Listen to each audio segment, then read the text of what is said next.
Real Estate with Rusty. I'm Danielle Valley, And I'm Rusty Pop. and today we're here to talk to you about real estate in Silicon Valley. First, though, we would like to offer a market update.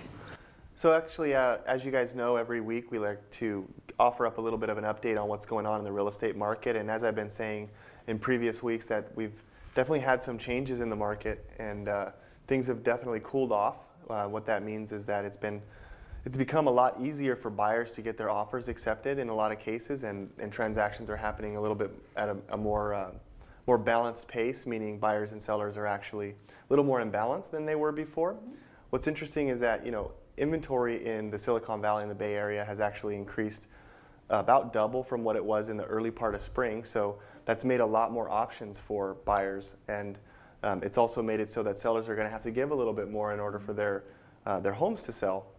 What's interesting, however, is that being that the market has been so hot for so long, prices are still very, very high, and many of the sellers, the expectations are still those peak prices. And in many cases, depending on the condition of their house, the location, and other factors, they're not able to quite get that same exact price that maybe their neighbor sold for a month and a half or 2 months ago, or maybe they even expect more than that. So the interesting thing about the market that I'd like to point out this week is that in Santa Clara County, there were 100 homes that canceled, meaning the sellers actually didn't sell the house and took it off the market. So 100 out of 1,500. So 8% of the market essentially canceled in 1 week, which is, I don't have any statistics for this, but I'm pretty sure that's unprecedented. So what I think that means for buyers and sellers is this. I think it's really still a very hot market, and I think that it is more open for buyers and there are more options, but there's a lot of options that really aren't options. Because if the sellers expect a price that they can't achieve, then they're really not for sale. Exactly. Right? So what that means is that maybe there's a little bit of confusion in the market that needs to play itself out over the next few weeks or months, and we'll see how things go through the rest of the summer.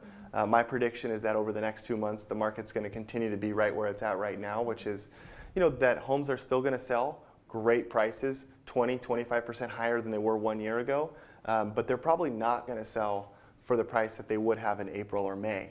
So that's just kind of my prediction for the next couple of months, and then we'll see how things go after the inventory in the summer kind of calms down. Yeah, that's right. The market's definitely normalizing right now. Yeah, normalizing is a very good word for it. Thank you, Rusty. Of course. So today we're here to talk to you about how to get started in real estate investing. And the reason why you would prefer to take the avenue of investing in real estate is financial freedom. Real estate is one of the safest and quickest ways of increasing your personal wealth. And we're going to explain today the strategies, the financial side, and all the other implications and things to consider before beginning your adventure investing. That's great, Danielle. So as you said, it's definitely one of the best avenues to personal wealth, especially the most quick way to get there. In addition to that, I think it's a great alternative to just saving money. Cash in and of itself is actually not a good investment because of inflation. What inflation really means is that the value of money historically has always gone down. So what a dollar buys you today, is not going to be the same as what a dollar will buy you in 2 years, 3 years, or 10 years, whereas real estate appreciates, so it does the opposite. And that alone is a great reason to purchase real estate. In addition to that, there's many cash flow or income producing properties that one can get themselves into, and we really want to dive into all of that with you guys today. Thanks, Rusty. Of course. What would be the first step in investing? Well, I think it's very important to figure out what your objectives are. Obviously, there's multiple ways that one can invest in real estate, and obviously, as well, everybody's at different stages in their life. Everybody's at different stages in their financial life as well, and so there's some that are more high risk than others, and there's some that are very, very low risk. Also, some are shorter term, and others are longer term. And usually, the shorter term have the higher risks. The longer term investments are the ones that are going to have the lower risks, and so you should probably have a strategy based on your own personal needs, your own personal desires, and also where you're at in life. So it really depends on where your needs are then? You have to consider? Definitely, but to answer the question very directly, if you don't own real estate yet, where can you start is to buy your first home, and in many cases, that's going to be the home that you live in, and it is a place that's a roof over your head, it's shelter, but it also can be an investment, especially here in the Bay Area where real estate has traditionally and historically appreciated much better than money, right? And it's done better than the stock market, it's done better than a lot of other investments that you could do alternatively. And you have to live somewhere anyway, right? So your first investment could possibly be the first home that you live in, although that's not necessarily required, right? One could also purchase a rental property as their first home. But the beauty of buying a home in the Silicon Valley or in the Bay Area is that that can get you started, and then once you've built up an amount of equity in that property, that you can then use that as leverage to buy your next property.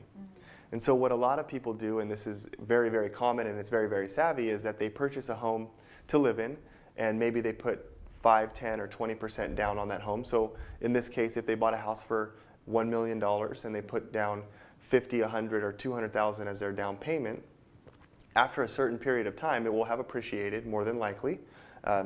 You can almost guess that it will go up at least 3 to 5% a year, which sounds very low because over the last few years, that's been definitely low compared to what's actually happened. But appreciation will create equity in that property, and then paying the mortgage on that property will also continue to create equity as well, because what you owe is going down, and what the value of the property is going up. Yeah, so appreciation is the name of the game. Exactly.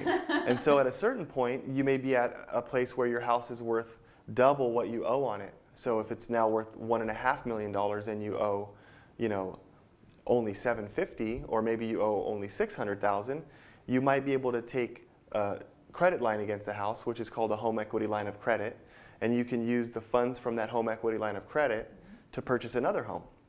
So that's called leverage, and that's really what all real estate investors have done historically throughout time, and that's what's made a lot of rich people rich. Exactly. Is their ability to do that. So start with your first home. Don't get greedy. Buy something that you can afford, but also something that you're going to be comfortable living in. And then the expectation is that at some time in the future, and not necessarily 1 year or 2 years from now, but perhaps you would be able to leverage that home in order to buy a rental property or another type of real estate investment. That's right. And then with that, you can start establishing a passive income, right? So the more passive income streams that you have that are generated by these multiple properties, eventually that could be your retirement income. You could send your kids to university. Absolutely. There are multiple options that can help you have a really strong financial hold, for life. Yeah, the beauty about real estate is that when you invest in real estate, it has an income if you rent it out, right?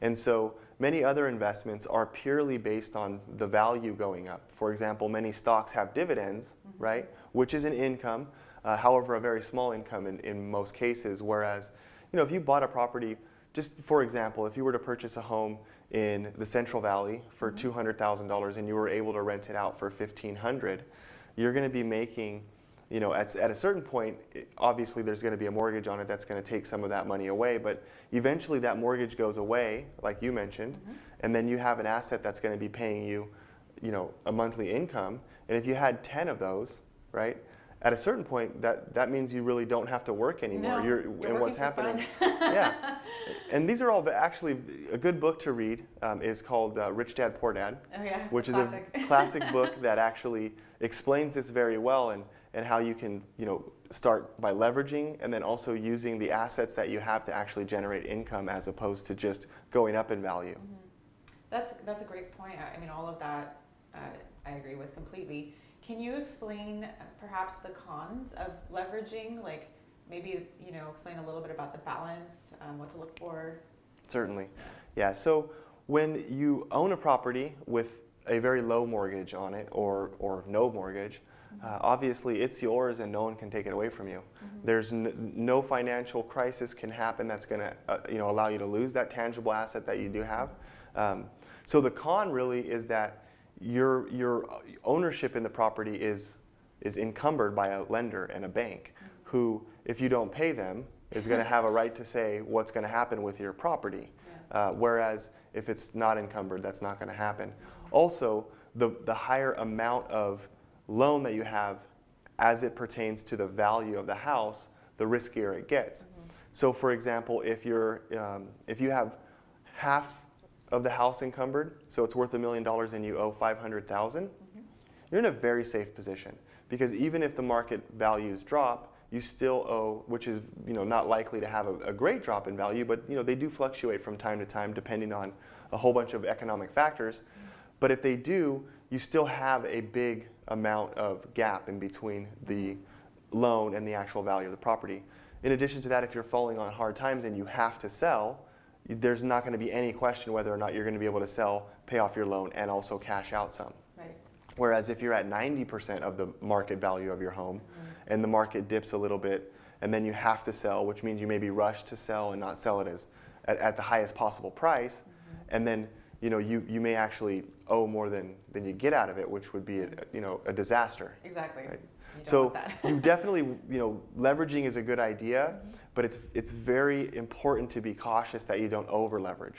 Yes. And over leveraging, by the way, is partially what caused the most recent real estate crisis, which was in 2008 and lingered on until about 2012, is because most homeowners and investors were over leveraged. Exactly.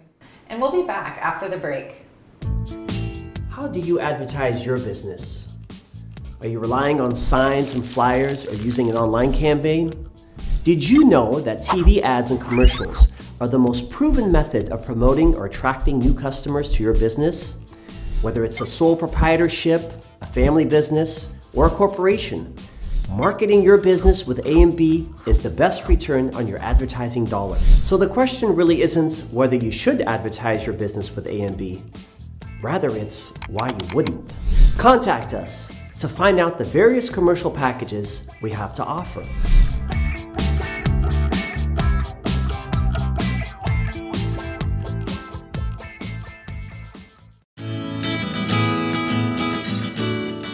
When it comes to selling a home, most homeowners want to know they're working with the best realtor to maximize their sales price. If receiving the highest possible price for your largest investment is the goal, then hiring the right agent matters. Hi, I'm Rusty Pop with Intero Real Estate Services, and I'm really excited to have the honor of presenting this property. Rusty Pop of Intero Real Estate Services provides superior knowledge of real estate market trends as an extremely active agent in San Jose and the Silicon Valley with a track record of selling throughout the Bay Area. Specializing in 3 keys to getting the top dollar: preparation, presentation, and promotion, Pop Properties has a custom marketing plan for you.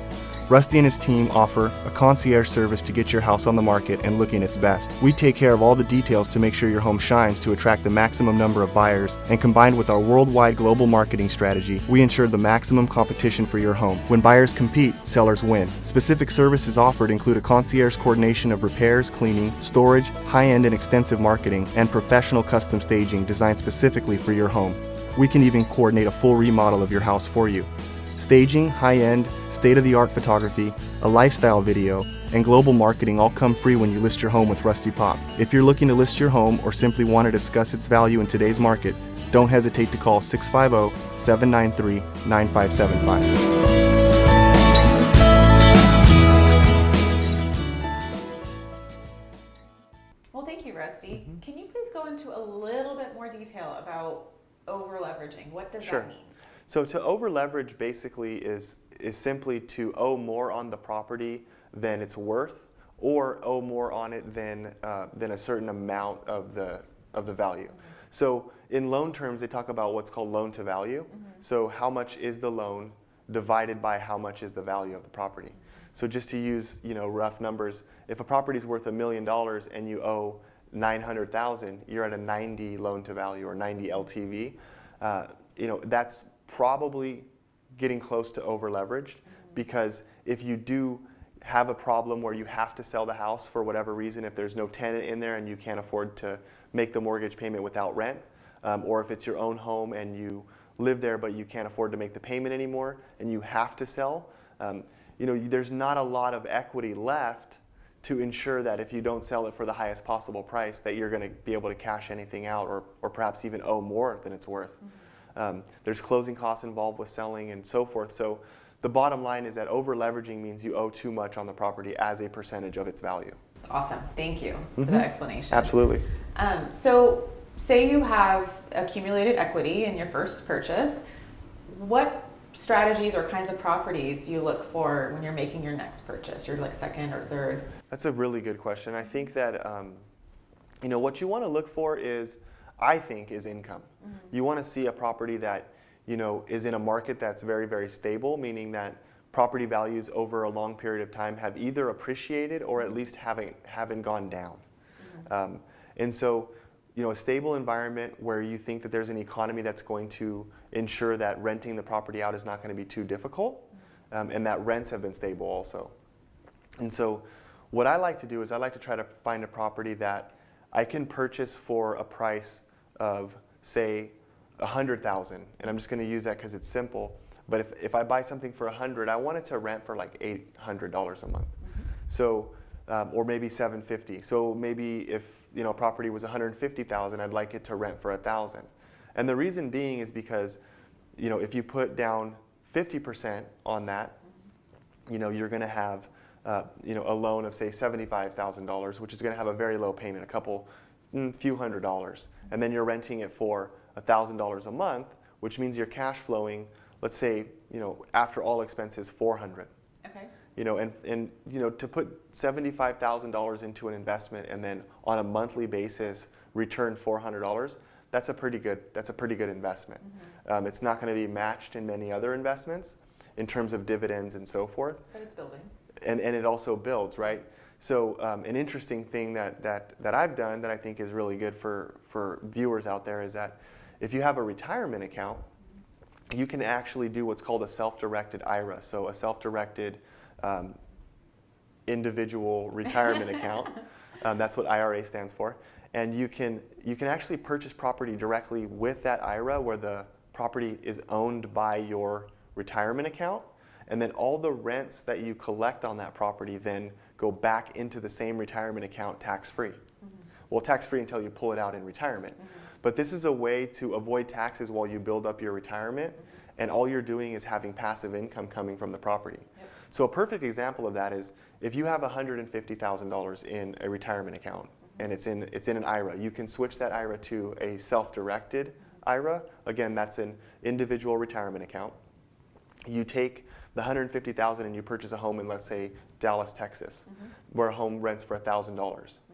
So you take that $150,000 that's been in the stock market and has been fluctuating up and down, and to know exactly what the return on that on a monthly basis or an annual basis is very hard, because it goes up and then it comes down and it goes up again, and so it's hard to really figure out what it's actually making you on an annual basis. You take the same money and you buy a property in, like I said, in Texas or maybe in Memphis, Tennessee. Same thing where a $150,000 house rents for $1,000 per month. You're going to be putting back into your retirement account $12,000 of that $150,000 purchase every single year. So almost in 10 years you pay for that house, but you don't pay for it. The renters pay for it. And so you now have your initial investment back and you have the house that's still generating that income. Now if you did that 10x, right? Now we're talking about not $12,000 a year, we're talking $120,000 a year. And over a lifetime, that's a lot of money. And not to mention, it just continues, as long as you own the property, to continue to pay. So you really don't ever even need to touch the money. And you can just continue to use those rents to buy more properties. So this is how the wealthy get wealthy, right? And so they've learned to leverage, and they've learned to make small amounts of money add up over time. Agreed. And also, at any point, if you are experiencing some sort of medical hardship or anything, you can always sell one of your properties and get out if the time is and that's the thing. Real estate is very stable. I mean, I know that we have had recessions and we have had times where values have gone down, but overall real estate is very, very stable. And so when you buy a car, for example, and then you end up in tough times like you just said, you can't sell that car and cash out for what you paid for it. But with real estate, you can almost expect to be able to do that. There's very few assets that you can buy where that's the case. And so, the stability is there, the income is there, and then the longevity of it all is there. And then on top of that, financial freedom. If you're in a position where you own properties that you know that you could sell if you ever have a hardship, why would you worry about money? You always have a buffer. You always have the ability to do something. So it's a very, very cool thing. Goals. Absolutely. So when would you say, just to take it back a little bit, when would you say, you have purchased your second property and it's generating income, when are you ready to like leverage that and then piggyback? Great question. I think that the main thing that you have to do is decide for yourself, what you're comfortable with in terms of leveraging that property and so forth. I mean, I believe kind of an old school mentality, which is that none of your rental property should be leveraged more than 50%. Okay.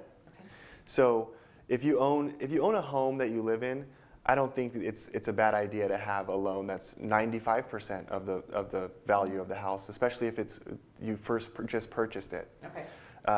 Obviously, the more you put down, the better because it's safer.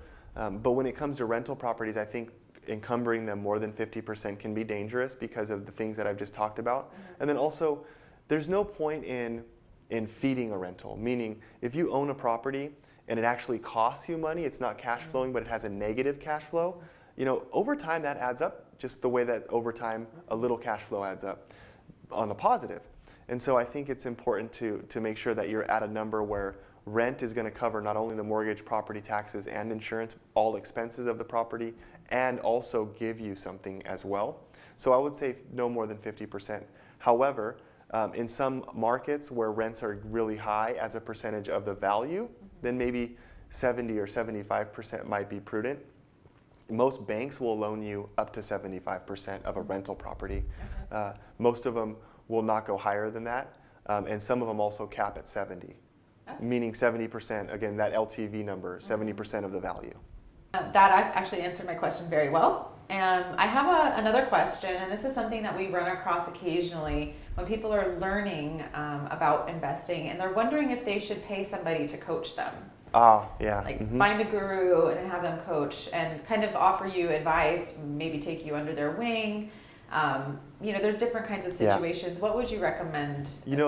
It's interesting that you bring that up. I think paying for coaching is probably not necessary. Paying somebody to teach you how to do real estate investment is probably not necessary. And I would say that because really it's like, what is it, 4th grade math really, or 7th grade math? I mean, it's not complicated. It's really execution and discipline. What I do think, however, is that there's a saying that you're the average of the 5 people you spend the most amount of time with. So in order to level up, you should probably find some people that are of a higher level than you income-wise, which will then bring up your income. And this is actually a fact. It's not just a theory. Totally. So my advice would be to try to single out people that have what you want, and then approach them and say that I admire you. Believe it or not, people that are very wealthy and very successful love to hear that they're admired. It's human nature, and also high achievers seem to have big egos, and so you can kind of play into that and say, hey, look, I really admire you, and I'd like to know what you do and maybe spend some time with you. The key to that, though, is number one, you want to have several of these people, right, so that you can bring your average up. But in addition, they're going to need to see some value back from you, or why would they give you your time? Their time, rather. I think, flattering them helps, but also, telling them, hey, I'm willing to do some kind of work for you for free, if you'll just, give me a little bit of your time, and then you can actually create a mentor for yourself that way. I think that's super important. I also think that, likewise, finding someone that you can mentor, even if it's not within real estate, but someone that you can give back to, because I feel like if you're taking from someone else and their knowledge and learning from them, and then you share that with the next person down the line, it makes the world better, and I also think it makes you better. And as a result, you're going to be more disciplined because you're going to have accountability on both ends. You're going to have somebody that you're accountable to, that you admire and you don't want to let down, and then you're going to have to be able to walk the walk that you're teaching to someone else. And if you do those two things, I think you will have a successful career in real estate investing. I love it. I love it. Not only are we doling out real estate advice, but also great life advice. And not too altruistic, but a little bit, yeah. Yeah, but it's definitely good to learn how to receive and then give back. Yeah, absolutely. For sure. So I would like to also ask, for people that are new, they would like to know, how do you invest if you have no money? So there aren't any loans anymore. I shouldn't say that. There may be loans available. that have no money down options, meaning the bank will loan you 100% of the purchase price of the property. This is possible. There's also grants through cities and through counties for people to purchase homes, and they get grants or they get second loans from the municipalities or the counties that will allow them to purchase a property with no money down. So there is definitely some options. Typically those are for not typically, those are definitely going to only be for owner occupied, so it's a primary residence situation, which can start you off on the ability to leverage in the future, right? So that can be a very good way to get started with no money. Those are typically limited to moderate income families or low income families, which to qualify for those numbers here in our counties in the Bay Area is not really moderate income, right? So that's definitely something to look into. Every county, every city, and then also some private organizations have those. Typically, because there's such a big need for it, they run out of money pretty early in the year, and so you need to get on waiting lists and stuff like that. There's definitely a lot of information that can be gathered for somebody in that regard. If our viewers have any questions about that, they can give us a call and we can put them in touch with a loan officer that specializes in that sort of thing. But back to your question about no money investing, it's definitely possible also to invest in rental properties or in other types of real estate investment like flips without money. And what you kind of have to do is you have to kind of become the person that manages it all.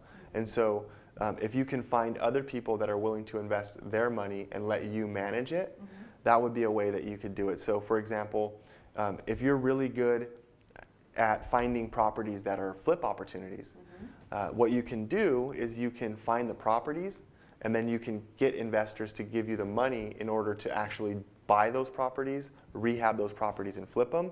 And instead of you investing money, you're investing your time, which will give you an equity share.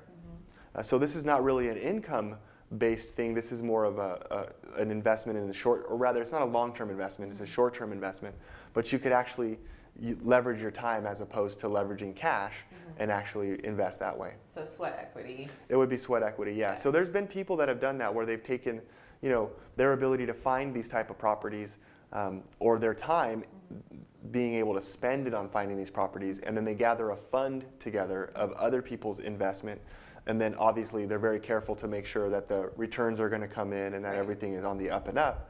And they've been able to keep a small equity share in those properties, maybe 5, 10, or 15, maybe even 25% by leveraging other people's money. So it's a very, very effective way to get yourself a little nest egg going to where then you can start investing your own money. Absolutely, absolutely. And this trend of flipping and using investors to get started happens nationwide.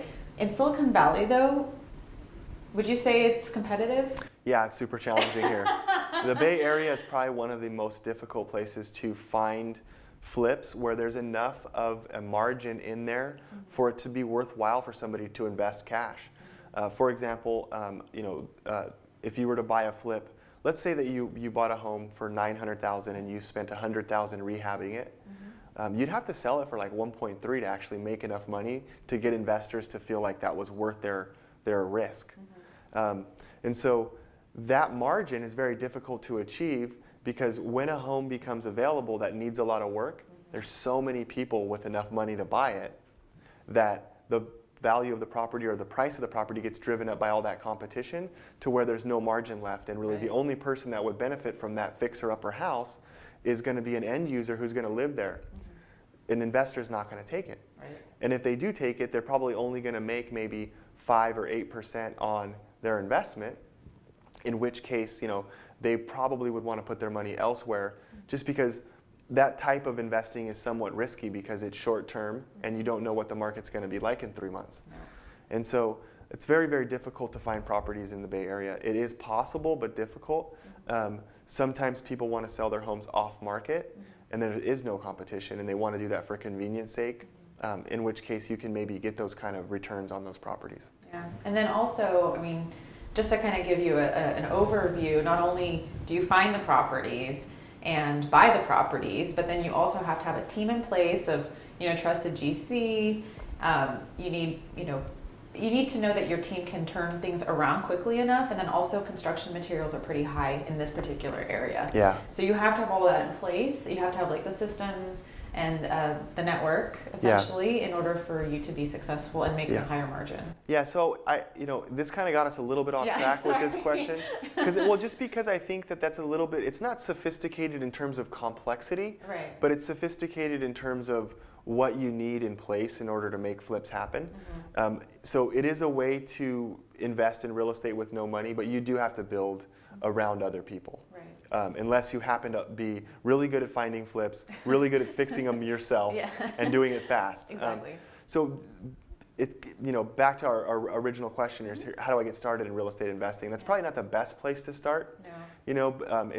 It's the most glamorous place to And start. you definitely see it all over Home and Garden TV. So, it makes it seem like it's the most glamorous place to start because they make it seem very easy on HGTV and on all of the channels where they have the people. They go in there, they buy the house, they steal it from grandma somehow at a really, really low price, and they get this magical price, and then they put very little money into it, but they've moved walls and added brand new windows and a new roof, and the foundation was fixed, and yet it only cost $40,000 to fix it. And then the before and afters, I think, are the drug. You look at the before, and then you're like, oh. Yeah, and it looks really fun, and it is really fun, but the truth is it just doesn't work that way, the way that it looks on TV. Right.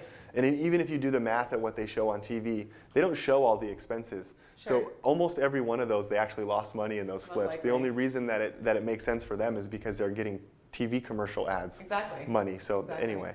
But so I think we've talked a lot about the different types of investment that one could get into to sort of start. I think thinking smaller and then growing bigger. I agree. And so don't start with like a 20-unit apartment complex.